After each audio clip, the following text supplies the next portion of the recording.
Last episode है। अब हम देखते हैं कि बर्लिन और उसका ग्रुप किस तरीके से चकमा देकर पुलिस को पेरिस से भाग जाते हैं। तो देखते रहिए पूरे एपिसोड को। पुलिस अब पूरी तरीके से वैन पर फायरिंग कर रही थी।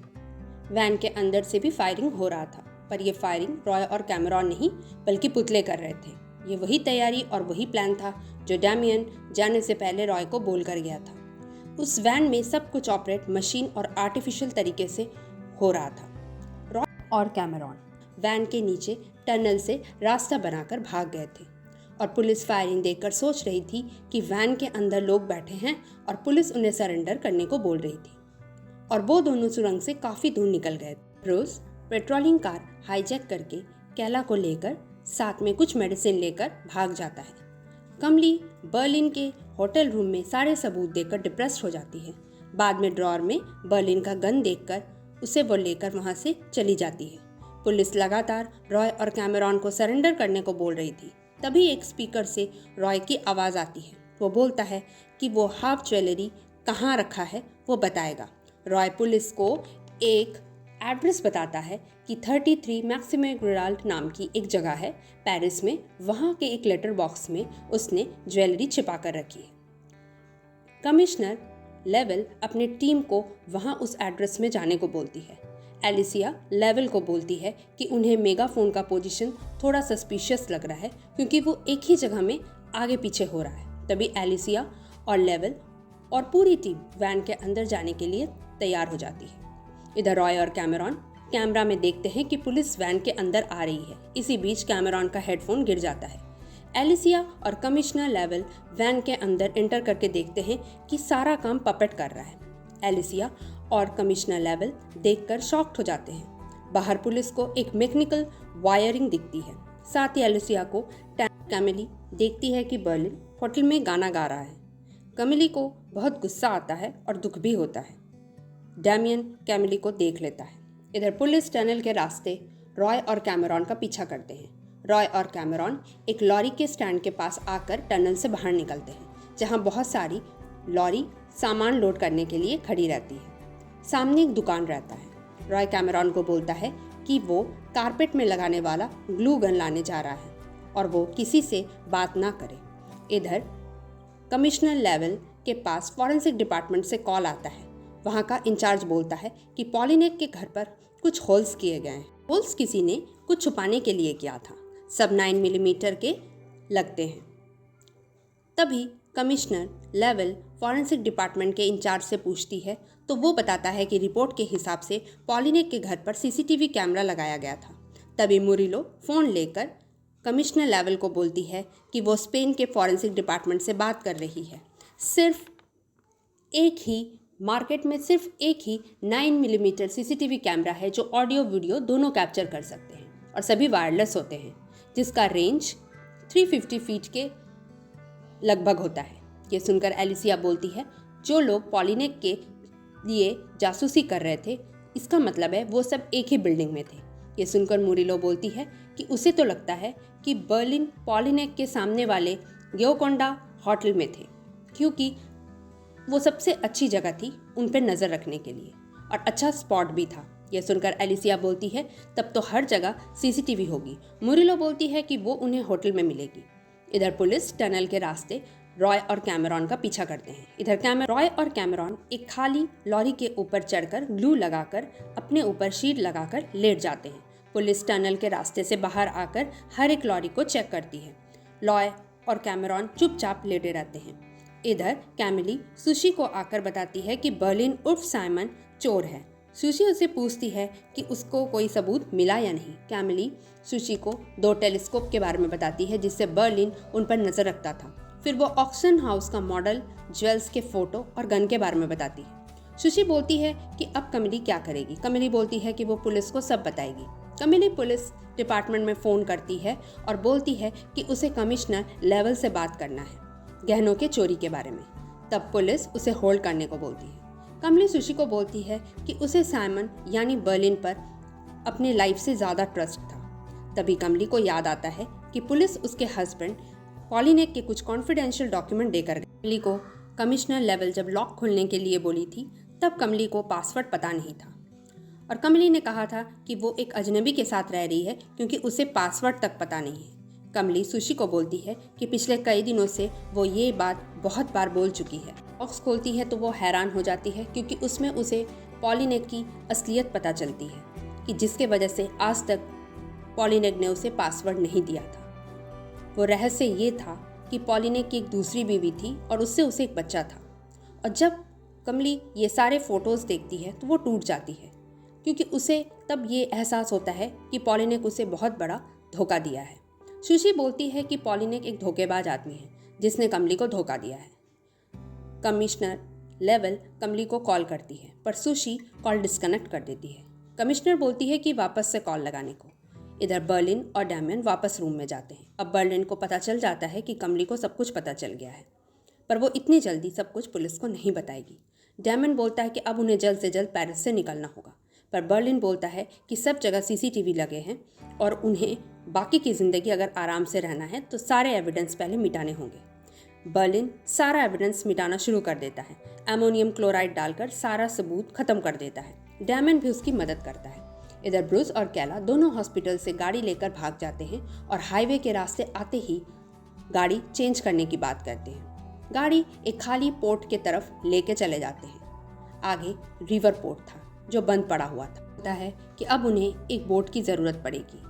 कैला को गन लेकर केयरफुल रहने को कहता है। ब्रूस गाड़ी पोर्ट के तरफ लेकर चला जाता है और उतरकर दोनों पुलिस के मुंह में टेप से उनका मुंह बंद कर देता है और खाली बोट में उन्हें नशे की इंजेक्शन देकर बेहोश कर देता है ताकि वो 10 घंटे के लिए बेहोश हो जाए। ये इंजेक्शन देकर दोनों वहाँ से निकलकर एक बोट की तलाश करते हैं। कैला गाड़ी को ठिकाना लगाती है।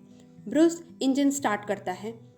कैला पुलिस की पेट्रोलिंग कार को नदी में डुबोकर दोनों वहाँ से निकल जाते हैं। इधर लॉरी का ड्राइवर गाड़ी स्टार्ट करने के लिए गाड़ी में बैठता है। रॉय और कैमरॉन लॉरी के ऊपर चुपचाप लेटे रहते हैं और अपने ऊपर ग्लू से कवर चिपका कर रखते हैं। तभी पुलिस लॉरी रोकती है और ड्राइवर को लॉरी के पीछे का डोर खोलने को बोलती है। ड्राइवर बोलता है कि उसकी गाड़ी खाली है, फिर भी पुलिस तलाशी लेती है। रॉय और कैमरॉन दोनों अपना सिर पीछे की तरफ और बॉडी को आर्क शेप में रखते हैं ताकि ऊपर से सब कुछ बराबर दिखे। जैसे डोर खुलता है, रॉय और कैमरॉन बॉडी को ऊपर की तरफ उठा लेते हैं जैसे कवर में कुछ लटका हुआ ना दिखे। पुलिस डोर देखकर फिर साइड में जाकर ऊपर के हिस्से में देखती है, लेकिन रॉय और कैमरॉन ने अपने आप को कवर से चिपकाकर इस तरीके से रखा था कि कुछ पता नहीं चल पाया।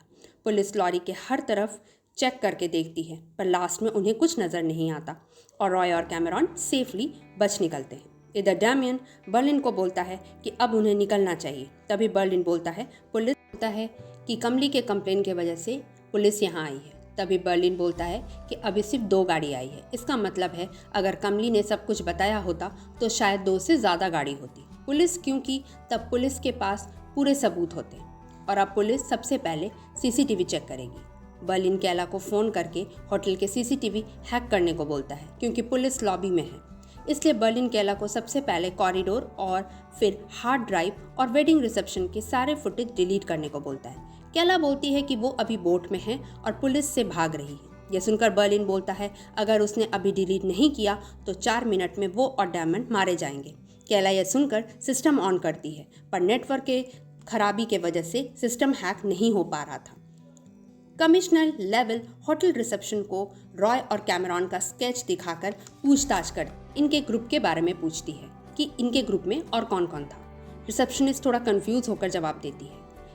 कैमरॉन की स्केच देखकर रिसेप्शनिस्ट को कुछ याद आता है कि ये औरत रूम 313 में थी। इधर कैला ब्रूस को तेजी से बोट भगाने को बोलती है क्योंकि पुअर सिग्नल की वजह से कनेक्ट नहीं हो पा रहा था। इधर रिसेप्शनिस्ट सिस्टम में स्पेनिश ग्रुप यानी बर्लिन के ग्रुप के बारे में इंफॉर्मेशन चेक कर रही थी। तभी होटल का एक स्टाफ बताता है कि 17 दिन से 5 स्पेनिश लोग इस होटल में रुके थे और 5 कुछ दिन पहले जा चुके थे। उनमें से एक गेस्ट वापस आया है एक पुराने गेस्ट के पास। ऊपर 503 रूम में है। इंचार्ज पुलिस को बताता है कि ये लोग थोड़े अजीब थे क्योंकि इन्होंने कभी भी रूम क्लीन नहीं करवाया। कमिश्नर लेवल यह सुनकर आदेश देती है कि किसी को बाहर ना जाने दिया जाए। मुरिलो बोलती है कि वो होटल के स्टाफ को लेकर सीसीटीवी के मॉनिटर रूम में जा रही है। स्टाफ उसे लेकर जाता है। लेवल मास्टर की मांगती है ऊपर की तरफ जाने के लिए।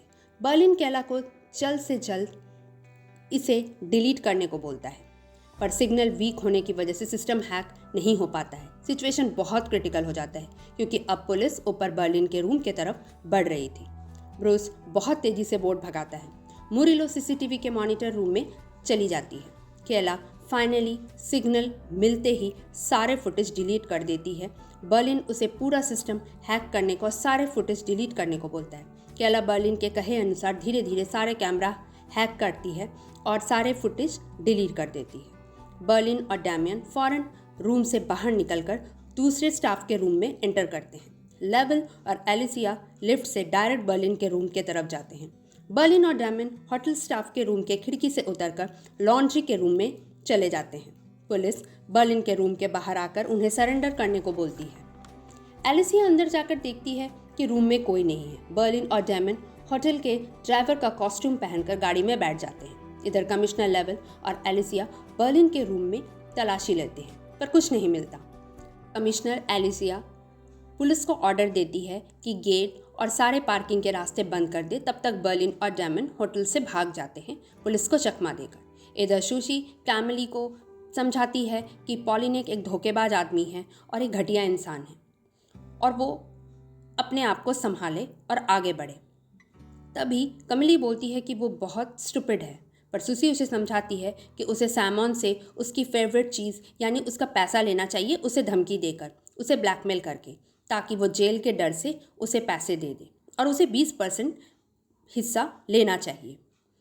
तभी बर्लिन और डैमियन गाड़ी से उतरकर दो लड़के से 15,000 यूरो के बदले उनके बाइक लेकर वहाँ से निकल जाते हैं और वो पेरिस से स्पेन की तरफ चले जाते हैं। इधर रॉय और कैमरॉन भी पेरिस से काफ़ी दूर निकल जाते हैं स्पेन की तरफ। तभी कैमरॉन रॉय से उसके ग्लव्स के बारे में पूछती है कि वो हमेशा हाथों में ग्लव्स क्यों पहनता है। तब रॉय उसे अपने बचपन की कहानी बताता है कि जब वो बहुत छोटा था तब उसके पापा उसे कभी भी कोई लेसन अगर सिखाते थे तो उसके हाथ में जलती हुई सिगरेट डाल देते थे और उसकी माँ तो उसके जन्म के समय ही मर चुकी थी, इसलिए वो अपने पापा के डर से घर छोड़कर भाग गया था और 13 साल के उम्र में ही वो चोरी करना सीख गया था। जब 17 साल के उम्र में वो रिफॉर्म स्कूल में गया था तब उसकी मुलाकात बर्लिन से हुई थी। तब कैमरॉन उससे पूछती है कि वो हाथ में ये गोट का टैटू क्यों बना कर रखता है।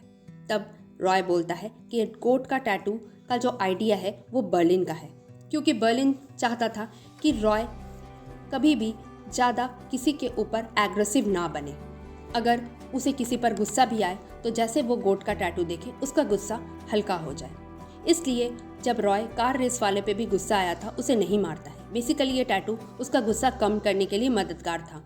फिर लॉरी रुकती है, रॉय और कैमरॉन उतरते हैं और जैसे ही ड्राइवर गाड़ी से बाहर जाता है वो लोग भाग जाते हैं और कैला बोट चेंज करके एक खाली क्रूज की तरफ जाते हैं। लेकिन उनके लिए एक प्रॉब्लम था कि हर जगह पुलिस तैनात थी। कैला थोड़ी दूर में देखती है कि कुछ गरीब लोग एक ग्रुप में बैठे रहते हैं कुत्ते को लेकर। कैला जाकर उनसे हेल्प मांगती है और वो लोग अच्छे कपड़े पहनकर क्रूज में बैठकर उनके साथ पेरिस से बाहर निकलते हैं।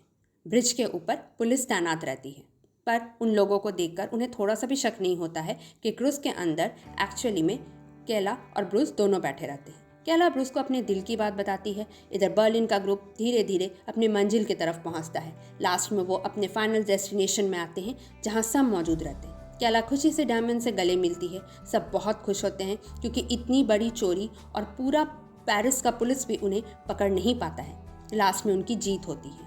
अब 5 महीने बाद की स्टोरी है।